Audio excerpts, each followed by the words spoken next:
So next, I want to introduce Brandie Nonnecke. She runs the Citrus Policy Lab at UC Berkeley, and she's going to be talking to you about the Public Interest Research Alliance. So. Thank you. I remember being here in June, was it?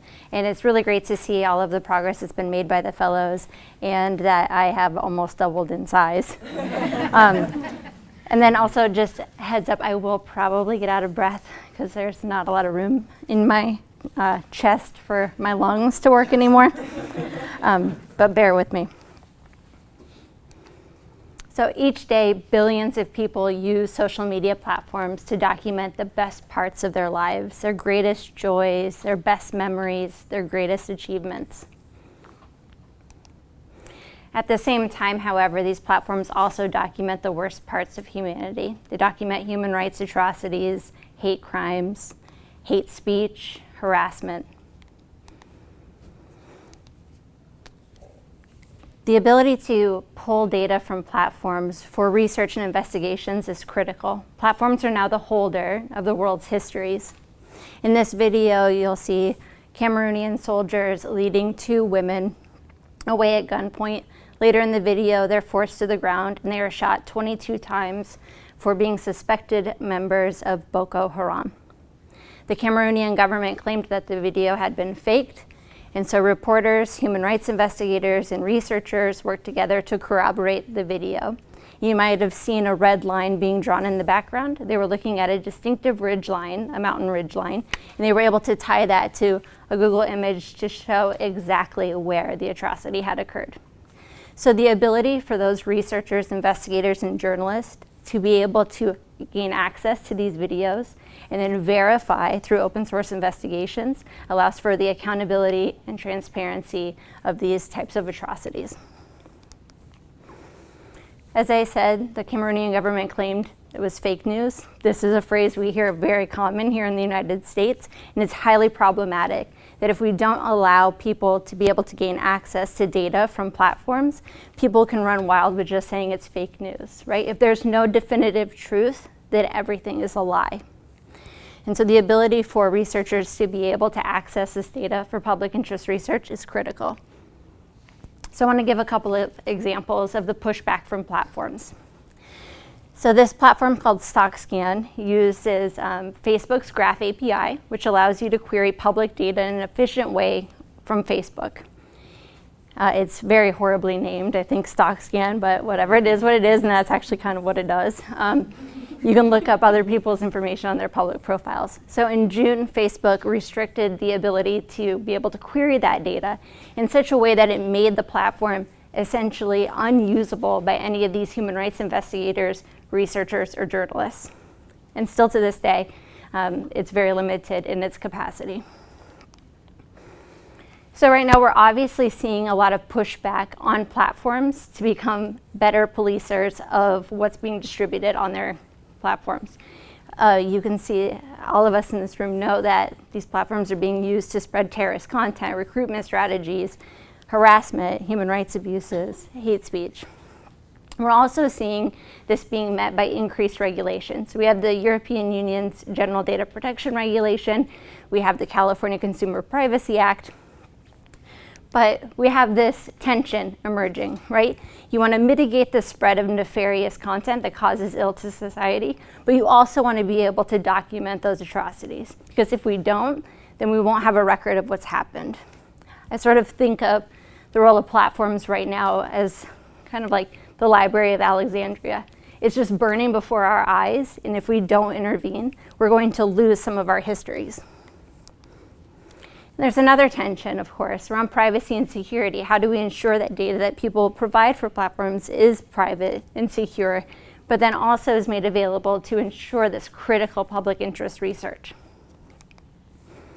But there are people who have made great strides in this space. So Social Science One, which is a collaboration between Stanford and Harvard and Facebook to try to gain access to some of the public data and other data sets for public interest research. The Internet Observatory at Stanford, the Human Rights Center, they do a lot of work on open source investigations, and the SMAP lab at NYU. But this work has been met with great difficulty in being actually implemented in practice. As I said before, the introduction of regulation like the EU GDPR and the CCPA, the California Consumer Privacy Act, has led to these regulatory unknowns, especially around, well, what does data anonymity mean? How do we ensure that data is private and secure? And because of that, we're seeing platforms like Facebook, which had a collaboration with these academic institutions to share data, have decided we're not going to share the data until we can confirm how we can share that data in a way that upholds privacy and security, which is a lofty goal, and I commend them on that. But we need to be cautious that they don't just sit there and no longer share data in the future. So during the fellowship, I did interviews with quite a few platforms like Facebook, Reddit, Google, YouTube, and also with academic institutions like Social Science One, which I had mentioned. And overwhelmingly from those interviews, it became apparent that we need rules of the road. We need some guideposts on what does it mean to interpret these nascent data privacy regulations in the context of research, especially public interest research. So I had this idea, let's start something called the Public Interest Research Alliance, which would be a multi-stakeholder, non-binding coalition of the different stakeholder groups who need to be at the table when discussing these issues. So including academics, industry representatives, governmental, intergovernmental, and non-governmental organizations. And our goal really is to guide the appropriate collection, storage, and sharing of data from platforms for public interest research. And so I got started on developing some principles. We have 4 draft principles around the rules of the road. So around multi-stakeholder collaboration, how do we ensure that each stakeholder group has equal participation and influence in this group in setting these standards and guideposts? Around governance, accountability, and transparency within the operation of the organization itself. Setting guideposts on the responsibility of research. So obviously everybody in this room's heard of Cambridge Analytica. A lot of what they had done first was a research endeavor. How do we ensure that when we're giving data out from these platforms that it's supporting research that has a maximizing benefit for society and is not used to actually exploit individuals? And then the last around privacy, security, and integrity. So what new governance and technical strategies must we implement to better ensure that data is not just held internally within the platforms, but that we develop these strategies that allow them to share the data in a way that is private, secure, and upholds integrity. So the citruspolicylab.org, where I work, I've hosted the PIRA principles and operational guides, the draft, and it's just citruspolicylab.org/PIRA. It's also on the handout out in the reception area. So I'll open it up now for questions. Thanks.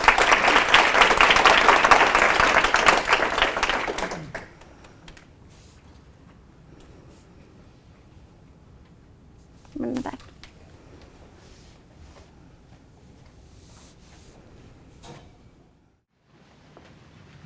Thank you. I'm Danny O'Brien. I work at the Electronic Frontier Foundation, and we've seen the similar kind of pattern of the dangers or the challenges of matching mitigation with documentation.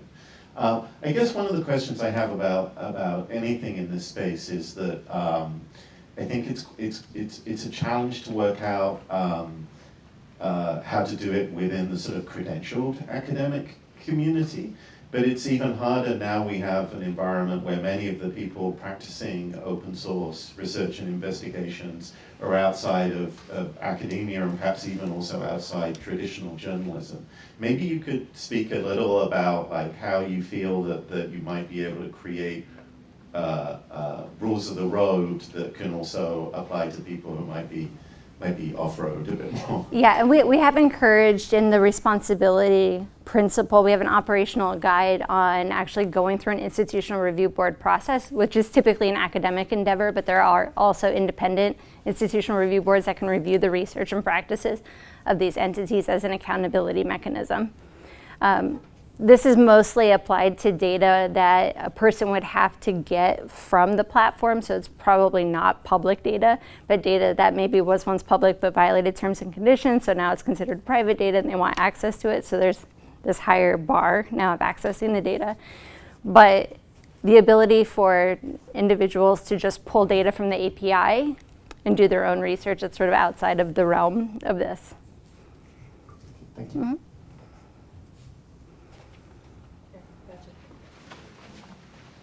Yeah, I guess I'm just curious, like how are you able through this kind of alliance to ensure that there's a sense of balance between the commercial interests of the platforms that hold the data and the people who are looking to get the data, especially because that data is no longer public? Yeah, that's a really good question. So you're saying we could have researchers who try to get this data to then use it later for a commercial interest? I mean, yeah, or the fact that companies like to keep their data close to the vest because there's commercial use for it. Yeah, of course, it would be very hard to twist the arm of the company to get them to give up data that they don't want to, right? It's their data, they own it, unfortunately, right, in many ways. So that I think would be a difficult endeavor. But I do think that there's momentum from the platforms to open up a little bit more and give researchers access to that data. And I think that there's a business benefit to them because they're under increased scrutiny. And if they produce a report on what's happened in the 2020 presidential election on how their system was manipulated, that's a very questionable study. And I think that the companies are looking for more of these outsiders to come in and work with them to be able to evaluate their services and products. Otherwise, they risk, I think, greater scrutiny from regulators and potential firm regulation. That's a great note on which to leave it. Thank you so much, Brandie.